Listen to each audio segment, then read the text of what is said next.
Hi, welcome to Fight Back. My name's Steve Bartlett, and this is our weekly exploration of all things that I find interesting in the world of law or the politics. Tomorrow is the 4th of July. Happy birthday, America. I heard you're turning 243 years old, not a day over 242. So happy birthday once again.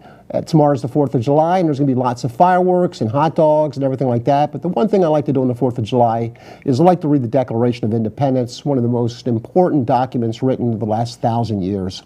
And there's a misconception about the Declaration of Independence. It has nothing to do with America being a democracy or being a republic. That's the Constitution. What the Declaration of Independence does is it has us break away from England, so we're doing our own thing. But our system of government, our form of government, is not addressed anywhere in the Declaration of Independence.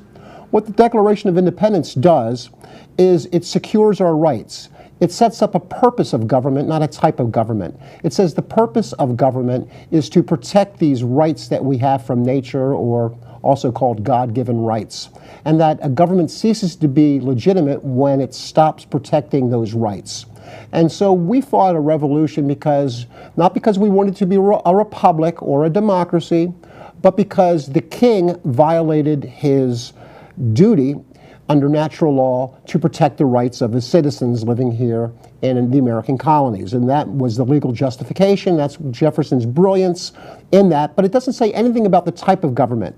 So theoretically, a king or a constitutional monarchy would be a legitimate government as long as it protects its citizens. We didn't start addressing the type of government that we should be until years later. And our current system of government is based upon the United States Constitution, which didn't get ratified until the 1780s. And that's what actually creates our democracy or our republic, which we are technically, because we do not have direct elections on all issues. We vote for politicians who represent us.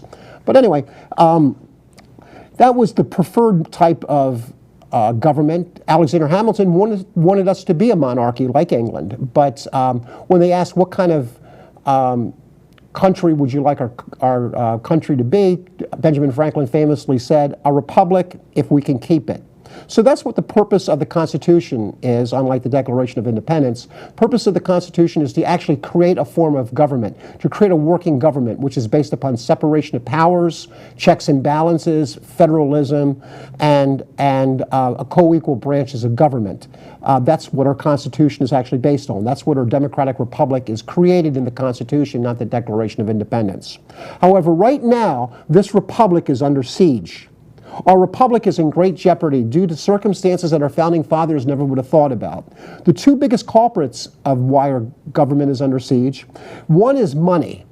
Under the Citizens United case, the Supreme Court has opened the floodgates so that the rich and powerful can basically buy our politicians. If you really think that politicians care about what you think, you're mistaken. You try to call President Trump on the phone. He won't answer your phone call. But if you were a rich donor, or if you had a super PAC, or you were raising millions for his campaign, he would take that phone call. I don't want to just pick on Trump. That's true of all politicians at the federal level, state level, and the local level.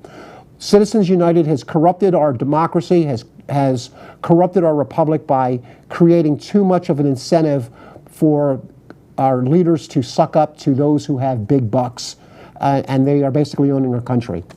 The second biggest thing that our founders never would have thought of that is causing an attack on our democratic republic is the concept of gerrymandering. Washington warned against partisan politics and was against the whole idea of there being political parties and was an independent. Even though he basically was a Federalist, he officially was an independent. And he warned us about political parties. And political parties have divided our country. It has stopped half of the country from even listening to what the other half has to say. And gerrymandering is helping making that be possible. A lot of people heard the term gerrymandering, but they don't really know what gerrymandering is, and so that's what the show is about tonight. I'm going to be talking about gerrymandering, the history of gerrymandering, how it works, and an important Supreme Court decision that came out last week and why I'm horrified about the ramifications it's going to have in the future. Okay, now, what is gerrymandering? Well, back in the 1800s, there was a governor of Massachusetts, and his name was Governor, here's the first name, Elbridge, last name Gerry. And he had this idea saying, you know what, if I draw the map up in Massachusetts, I can guarantee that more people in my political party can earn seats to the United States Congress than the other side by being creative in the way I draw up this map. And he drew this convoluted map that looked like a modern art masterpiece that looked kind of like a salamander, this psychedelic salamander, and that's how the term gerrymander came about. From the name Jerry, his last name, Governor Jerry, and the mander for salamanders, gerrymander. So that's how the concept of gerrymandering came about. But even though he invented the name gerrymandering when he was drawing his maps, gerrymandering actually started back in the 1700s. In the state of Virginia, the legislature did not like the radical guy named Patrick Henry of Give Me Liberty, Give Me Death fame, so they purposely drew up the maps in the state of Virginia to try to exclude him from sitting in the United States House of Representatives. So gerrymandering is something that has gone on for many, many years. And the reason there is gerrymandering is because congressional districts all have to be the same size, same population, but what happens is how do you know where the district is? The congressional districts are not drawn up by Congress, but are drawn up by the states. So it's up to the state legislatures in each state and the governor to create a plan every 10 years after the census, and those districts are then drawn, and that's how we know where our congressmen are going to be representing which district. And they do that through gerrymandering. And gerrymandering has become very, very high tech, more and more so lately, so that mathematicians and computer scientists are able to know with certainty what everybody in a community feels, what they think. What color are they? How much do they earn? Do they give money to charity? Do they give money to political campaigns? What are you? Are you a Democrat or Republican? They know this about you. It's not secret. You might think you have privacy, but you don't. Okay, these political scientists and computer scientists know pretty much how you're going to vote, and using these logarithms and advanced computer technology, they actually can draw districts to maximize what helps their own political campaign and hurts the other side's political campaign. So here's how gerrymandering would work. Let me give you a hypothetical. Let's create a hypothetical country called, I don't know, Stevelandia, or if you like, Bartlettopia. Whichever you like, Stevelandia or Bartlettopia. In my kingdom, let's say there's 100 citizens in Stevelandia, and I'm going to have 10 congressional districts. So each population of 10 people, there's going to be a congressman for a total of 10, since there's 100 citizens. And let's say hypothetically, 50 of the people in my country are liberals and 50% are conservatives. 50 liberals, 50 conservatives. You would think, based upon that, if they had elections, that about 5 people would then be elected to Congress who would be liberal, and 5 people would be elected to Congress who would be conservative. That's how you would think it should play out. And in each of these districts, assuming that there's about 5 liberals and 5 conservatives naturally in each district, in order to win that district, you would have to be moderate, because it would be really impossible to win if you just sucked up to your base, since both sides are pretty much even. So the only way, if you're a Democrat, you could win, or a liberal could win, is by being moderate and try to get some conservative people or more moderates on your side. And the conservatives would do basically the same thing, try to get some liberals or some moderate Democrats to flip over to their side. The whole idea would be to compromise, because if you alienate the other side, you can never win. And that's how most of our country has operated for most of its history. But with this extreme gerrymandering, that is no longer the case. Because what happens is, if your district is completely safe, you never have to try to reach out to the other side, because if you are in a Republican district like Pasco County is, you can win solely based upon your base going out to vote, because you have a numerical advantage. And here's how it would work. Let's say in my hypothetical Stevelandia, we had 100 citizens, 50% liberal, 50% conservative. And let's draw up these 10 districts. Well, what they would do if they gerrymander is they would try to put as many of the liberals, let's say it was a conservative doing the gerrymandering, the conservative would try to put as many liberals in 2 of the districts as possible to guarantee that the liberals get 2 seats. So let's say there's 100 people, so we'll put 9 liberals in District 1, 9 liberals in District 2, and 4 liberals in District 3 through 10. So it's 9, 9, 4, 4, 4, 4, 4, 4, 4. And then for the conservatives, what you would do if you were drawing it up based upon a gerrymandered situation is you would put only 1 conservative where the 9 liberals are, 1 conservative where the other 9 liberals are, and then say 6 conservatives in District 3, 4, 5, 6, 7, 8, 9, 10. So if you had elections based upon that, District 1, the liberal would win 9-1, would get 1 congressman. District 2, the liberal would win 9-1, he would get 1 congressman. But District 3, the conservative would win 6-4. District 4, the conservative would win 6-4. The same with District 5, 6, 7, 8, 9, 10. So even with an equal population, with 50% of the people being liberal and 50% of the people being conservative, a successful person gerrymandering would guarantee that they would have 8 seats in Congress for their own party, while the only other party would only get 2 seats, which is completely crazy and undemocratic.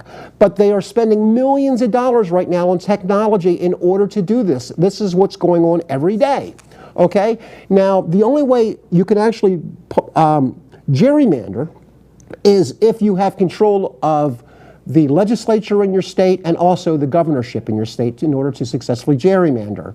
Okay? And since, let's say, Florida has 2 houses, there's a House and a Senate, in order to successfully gerrymander, you need the House, the Senate, and the governorship. They call that the trifecta. Currently in our country, there's 14 states which have split government so that the Democrats and Republicans are checks on each other. However, in 14 states, the Democrats have the trifecta and can gerrymander all they want and guarantee that all the congressional that votes for the United States Congress are tilted in their favor in their states because they have the trifecta in 14 of them. However, Republicans have the trifecta in 22 states. Okay? I'm not saying Republicans are the only ones who gerrymander. Democrats do it too. It's something that's bad on both sides. However, currently right now, 22 Republican states are completely in their control, and they therefore can gerrymander and guarantee that they win a vast majority of the congressional races in their state, compared to only 14 for Democrats. So currently right now, Republicans are for gerrymandering because it allows a minority to keep power longer than they really should. And that's a problem because right now our democratic system of government is supposed to be based upon the idea that people choose their leaders. But right now with the gerrymandering, the leaders choose their voters because they draw districts in a way that they can guarantee that there's only a certain amount of voters that they don't want voting in their own district, and they take the voters they don't want voting and move them into another district. And that's why somebody like Gus Bilirakis in Pasco County has been in Republican hands forever. Gus Bilirakis is the congressman now, was a congressman 10 years ago. His father was the congressman 20 years ago. His father was a congressman 30 years ago. So right now, there's no reason to ever think that a Democrat can ever win in Pasco County, despite the fact that Gus Bilirakis has 0 charisma, isn't really that smart, doesn't sit on any major committees, doesn't have any power, isn't good at bringing home the pork to the state, and has no major legislative accomplishments to his name. He wins because he has an R next to his name, and this state is gerrymandered because since I've lived in Florida, they have had control over both parts of the state legislature and the governorship. So this needs to change. Now, the law has gotten involved in gerrymandering for a long time. There's a lot of constitutional cases involving gerrymandering because most of the gerrymandering used to be done not based upon politics, but based upon race. The whole idea basically of gerrymandering used to be to stop African Americans from exercising political power. That's how historically it developed, at least in the South. However, in 1995, the Supreme Court heard a case which was a little bit unusual. What happened in that case was the legislature in the state tried to do some affirmative action. They thought that we need to play with the numbers and do a little bit of gerrymandering because there are no African Americans in Congress. So they wanted to actually increase the role of minorities in the state by creating a gerrymandering system. And it went to the United States Supreme Court, and the United States Supreme Court in 1995, in the case of Miller versus Johnson, declared racial gerrymandering, even benevolent attempt to help minorities. They ruled that racial gerrymandering is always unconstitutional. This wasn't a liberal court, this was a conservative court. Justice Scalia himself was part of this majority decision in 1995. So even though it was a reverse discrimination case, the wording of this decision said that racial gerrymandering is always unconstitutional. That's what the law was then, that's what the law is now. But what about political gerrymandering? Well, there's another case in 1986. That case is called Davis versus Bandemer. And what happened in that case is the court ruled 6-3 that federal courts can hear cases of partisan gerrymandering, in which it's gerrymandered based upon political ideology as opposed to race. But in that particular case decided that the state of Indiana really didn't do anything illegal, that they really didn't gerrymander in a way that was discriminatory against one political party over the other, so they let it stand. But the Supreme Court did uphold the principle that the review of partisan gerrymandering is something that the federal courts should be involved in, that you shouldn't be allowed to gerrymander based upon politics. That's what the Supreme Court held in 1986. So that could even be illegal as well, political gerrymandering, which isn't racial, but just based upon pure politics. That's what they held, that it's something that the court should look into in order to protect the concept of one man, one vote. And there have been efforts to try to fix the concept of gerrymandering. Some states have created these nonpartisan commissions in order to attempt to draw lines that are not based upon ideology and not based upon race. Okay, now Arizona didn't like that idea. They didn't like the idea of Arizona being a gerrymandered conservative state to being something that would be unbiased, because that could increase Democrats' power in Congress. So they actually sued, and it went to the Supreme Court of the United States about the constitutionality of nonpartisan commissions drawing up congressional districts, whether that violates the Constitution, which gives power to the states to draw up the districts. And the Supreme Court, in a 5-4 decision, upheld these nonpartisan commissions which draw up districts not based upon gerrymandering. They upheld that ability to do that, which was a great thing, and most people think it's a really good thing. What's scary, however, is the 4 people who voted against it were the conservatives, including Chief Justice John Roberts, and all these conservatives, well, except for the late Scalia, are still in the court now. Okay? The swing vote back then, which made it a 5-4 decision, is that Justice Kennedy went with the liberals and upheld that independent commission. Justice Kennedy is no longer on the Supreme Court, and now we have instead Brett Kavanaugh. So the question is, will Brett Kavanaugh side with what Judge Kennedy did, or will he side with his fellow conservatives? Which leads us to something that happened last week. Last week, we had a major news event happen. And I'm not talking about the debates. All the news was talking about the debates about Kamala Harris being able to give it to Joe Biden about busing in the 1970s. That was all over the internet, all over the newspapers. That was the total buzz of our country. But in reality, that's not that important. What is important is that the United States Supreme Court came down with a case that a lot of people have been waiting for, called Ruch versus Common Cause. This happened the same day as the debates occurred. The Supreme Court took up the issue of political gerrymandering. Okay, and we were hoping that they were going to declare once and for all that it is unconstitutional, and we will finally start going back to being the democratic republic that our founding fathers wanted to be. I'm going to quote now from Justice Chief John Roberts. This is what he wrote in the Supreme Court decision. Excessive partisanship in districting leads to results that reasonably seem unjust. But the facts that such gerrymandering is, quote unquote, incompatible with democratic principles does not mean that the solution lies with the federal judiciary.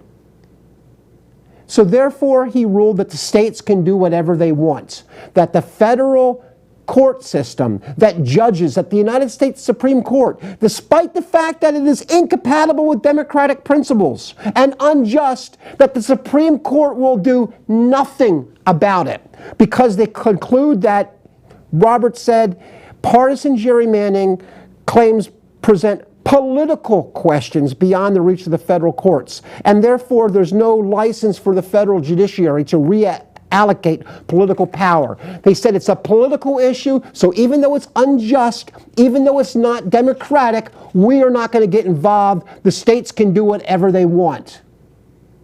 Okay, that's what the United States Supreme Court Judge Roberts decided. And he already sided with the dissenting opinion So he is against the idea of these nonpartisan commissions being set up by the states. So he's against that as well. Okay? Now, so there's a strong chance that that is going to become unconstitutional as well. It's going to probably be declared unconstitutional if it ever goes up again, because Brett Kavanaugh has made it clear that he's standing with the conservatives. He was part of this decision as well. Okay, so was Neil Gorsuch. Both of these people were appointed by a Republican, and the whole point is to make sure that a minority of people in our country maintains its political advantage over the majority and the changing demographics. But now I want to talk to you about something that's even scarier, and that's Brett Kavanaugh. Now, if you remember, Brett Kavanaugh had a lot of controversy when he was nominated to the court, and yet the president stuck with him. Now, why did he do that? There were he had a whole list of ultra-right-wing conservatives who would vote to get rid of Roe v. Wade and support conservative principles on the Supreme Court. He could have easily gotten rid of all the controversy, withdrew the nomination of Brett Kavanaugh, and replaced it with somebody, and nobody would have been none the wiser. But why did he stick with Brett Kavanaugh? What was unique and distinctive about his opinions of the law that made him so important to Donald Trump? And I'm going to tell you, there was a case in 1974 called the United States versus Nixon case. In that case, it was a unanimous decision, unanimous. Every member of the Supreme Court voted in that case against Richard Nixon. What happened was Congress subpoenaed those tapes that he was taping in his Oval Office, and he did everything in his power to stop releasing the tapes. And the United States Supreme Court said, Nixon, you got to turn over the tapes to Congress. 16 days after that, he resigned. Barry Goldwater, grandfather of the conservative movement, told Richard Nixon, you got to go, you got to resign. Our country was full of patriots. It didn't matter about ideology. Congress said, you got to turn these tapes over. Supreme Court said, you have to as well. It was completely bipartisan. No legal scholars ever said that U.S. versus Nixon was wrongly decided. It was unanimous. There's only one person in the world who I ever knew criticized that decision. His name is Brett Kavanaugh.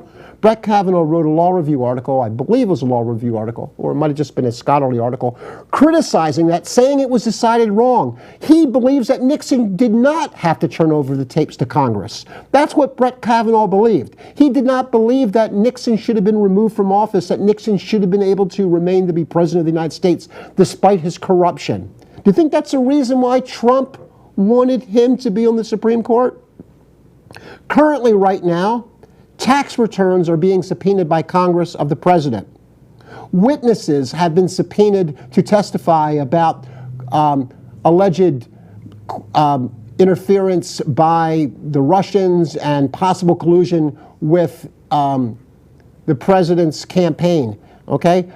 And also the cover-up and obstruction, and there's a lot of questions that have to be answered. They subpoenaed these people to testify before Congress. And the President of the United States says, no, I am not going to let any of my people go to Congress. We're not going to give you any paperwork. And I don't care about the subpoenas. We are going to dishonor the subpoenas. It's looking like going to the Supreme Court. Now, what's the Supreme Court going to do? Most legal scholars have said the Supreme Court is going to tell Mr. Trump, you have to do as you're told. You have to allow your people to testify to Congress. They have a duty to commit oversight over the executive branch, and you have to honor the subpoena. But what will Brett Kavanaugh think, based upon his ideas of U.S. versus Nixon, that Congress should not be allowed to subpoena the President of the United States? And more importantly, based upon Judge Roberts' decision last week, in which he said the Supreme Court is not going to get involved in political matters. What I'm afraid is going to happen is that the Supreme Court is going to say that Congress does not have the power to subpoena or compel the executive branch to produce witnesses or to turn over any documents, thus killing the whole concept of oversight by Congress over the executive branch. And I can hear the argument. If all branches of government are equal, one branch does not have the ability to impose its will over another branch. And therefore, they can't subpoena and they can't punish somebody for not honoring the subpoena. They can't hold the executive branch in contempt because that would mean that the legislative branch is more powerful than the executive branch. So what I can see them doing is this Republican-appointed Supreme Court basically gutting the power of Congress, which is the people's branch of government, and increasing the power of the president, so they can basically have the powers of a king without any oversight by Congress. That is where we tend to be heading. You might think I'm paranoid, but I'm the same guy who looked at the report by our Attorney General and said, I have a feeling that the Mueller report does not reflect what this Attorney General's memo was actually saying. And I turned out to be right about that. And that's how I'm getting this feeling. The fact that Kavanaugh always talked about United States versus Nixon and the fact that they can't subpoena Congress, and Roberts right now saying that gerrymandering should be allowed because we're not going to get involved in politics, be ready for it. We are going to uncharted waters, and our democracy is in jeopardy. Happy birthday, America. Hopefully you'll be here 10 years from now. I'll see you later on Fight Back. Thank you.